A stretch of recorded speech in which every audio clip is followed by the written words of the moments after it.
पिंपरी चिंचवड शहरातील all India Majlise Ittehadul मुस्लिमीनचे शहराध्यक्ष अकील मुजावर यांची पश्चिम महाराष्ट्र अध्यक्षपदी निवड करण्यात आली। याबाबतची घोषणा वंचित बहुजन आघाडी महासभेच्या वेळी स्वतः आमदार इम्तियाज जलील यांनी केली व त्यांना तसे नियुक्तीचे पत्रही देण्यात आले।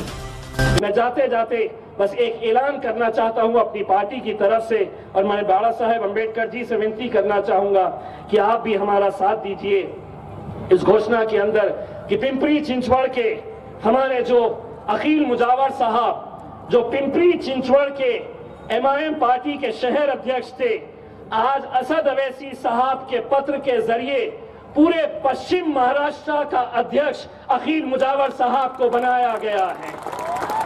मैं चाहूंगा और साथ ही साथ पश्चिम महाराष्ट्र का यूथ प्रेसिडेंट तौसीफ हाजी फारूक शेख जो हमारा कोंडवा का एक नौजवान है, मैं ये पत्र चाहूंगा बाड़ा साहब की मौजूदगी के अंदर ये उन्हें दिया जाए।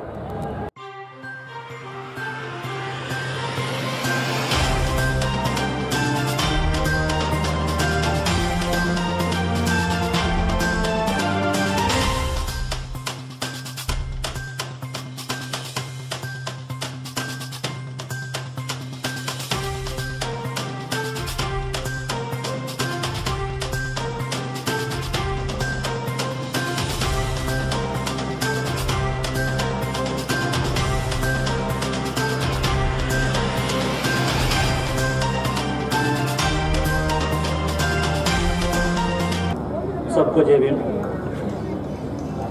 डायस पे मौजूद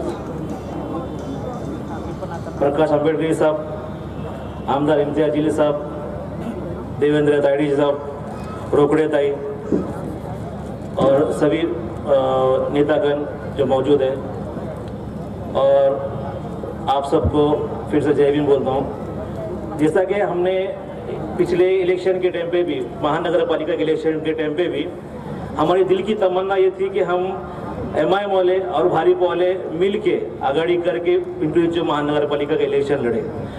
इसके लिए हमने पहल भी की थी और वो कुछ हद तक कामयाब नहीं हो पाई, लेकिन मैं दिल के गहराई से प्रकाश अम्बेडकर जी साहब का और आजाद साहब का शुक्रिया अदा करता हूँ कि उन्होंने दोनों समाज को एक प्लेटफॉर्म पे लेके आया।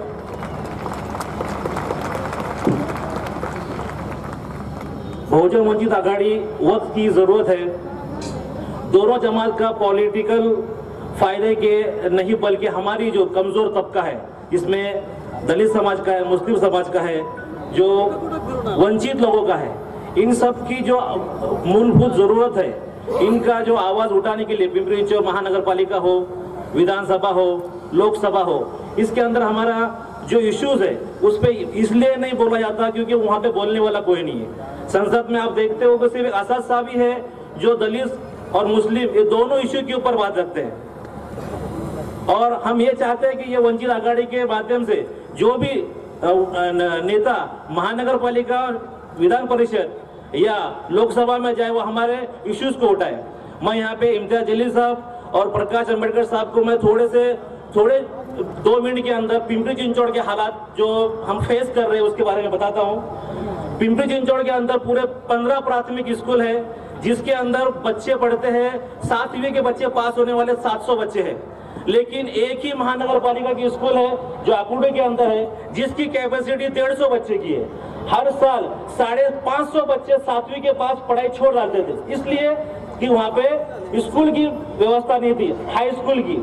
हमने 2003 से फॉलोअप किया और पिछले 3 साल पहले हमको उसकी परमिशन मिली। परमिशन मिलने के बाद कारपोरेशन ने हमको वहाँ पे टीचर दिए, लेकिन एक ही टीचर दिए, एक क्लास को एक टीचर पूरे सब्जेक्ट हिंदी, मराठी, इंग्लिश कैसे पढ़ा पाती। तो हमने हमारी संस्था के तरफ से पिंपरी चिंचवड एजुकेशन संस्था जो हमारी संस्था है उसके माध्यम से मस्जिदों के अंदर चंदा जमा करके हमने पैसा जमा किया। हर महीना 80,000 रुपए हमने 3 साल हमने टीचर का पेमेंट दिया, और ये हम कारपोरेशन के ऊपर डिपेंड नहीं रहे, हमने लोक वर्ग नहीं जमा करके, हमने हमारे पैसा खड़ा करके हमने 3 साल तक टीचर दिए। आज हमने 2-3 महीने पहले हमने जो है ना उपोषण किया था कि प्राइमरी के अंदर 42 टीचर कम है। कितने टीचर कम है? 42। पट रहने के बावजूद 42 टीचर कम है।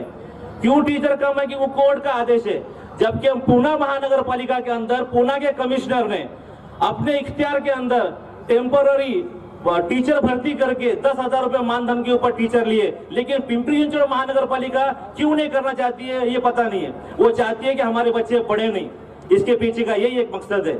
मैं इम्तियाज जलील साहब से एक रिक्वेस्ट करता हूं कि ये मुद्दा जो है ना वो विधानसभा के अंदर उठाए और पिंपरी चिंचवड के अंदर जो हालात है, जैसे स्लॉटर हाउस है, स्लॉटर हाउस को पूरे पिंपरी चिंचवड के महानगर पालिका की गलती की वजह से बंद किया गया। यहाँ पे पिंपरी चिंचवड के अंदर जो स्लॉटर हाउस था ये सिर्फ हरित लवादा कोर्ट है, इसने सिर्फ एनवायरमेंट का रीजन देते हुए बंद किया, जबकि ये एनवायरमेंट की संभालने की जवाबदारी महानगर पालिका की थी। फिर भी महानगर पालिका ने अपनी जवाबदारी नहीं पार पाड़ी, उसके वजह से हरित लवादा कोर्ट ने यहाँ का स्लॉटर हाउस बंद किया। और जो कब्रिस्तान हमको दिया गया है वो एक कब्रिस्तान यहाँ के भोसरी के आमदार विलास लांडे साहब के साथ में 3 बार मीटिंग हुई। उन्होंने मीटिंग के अंदर बोला था कि मेरे को तुम आमदार बनाओ, तुम्हारा मैं लांडेवाड़ी का जो कब्रिस्तान है उसका तुमको मसला सॉल्व करके दूंगा, लेकिन आमदार बनने के बाद भी उन्होंने वो अपना जो वादा दिया था वो वादा पूरा नहीं किया। यहाँ के सत्ताधारी जो 25 साल से जो यहाँ पे सत्ता कर रहे उनको मैं बताना चाहता हूँ कि उन्होंने हावड़े कब्रिस्तान दिया जो कालेवाड़ी के अंदर है, जो ऐसा प्लॉट दिया जो प्लॉट डिस्प्यूट है और वो डिस्प्यूट प्राधिकरण का और महानगर पालिका का चल रहा है। हमको बोला गया कि तुमको 2 एकड़ की जगह कब्रिस्तान के लिए दी जा रही है, ये तुम जो जगह कोर्ट से क्लियर होंगी तो ये तुमको दी जाएंगी। हमको ऐसी जगह दी जाती है जो डिस्प्यूट है।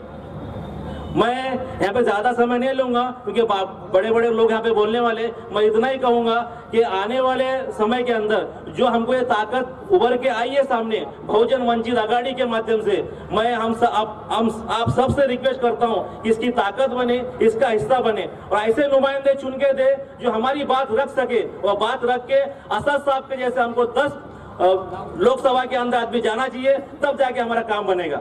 मैं इतना बोलता हूँ, मुझे बोलने का मौका दिया, शुक्रिया।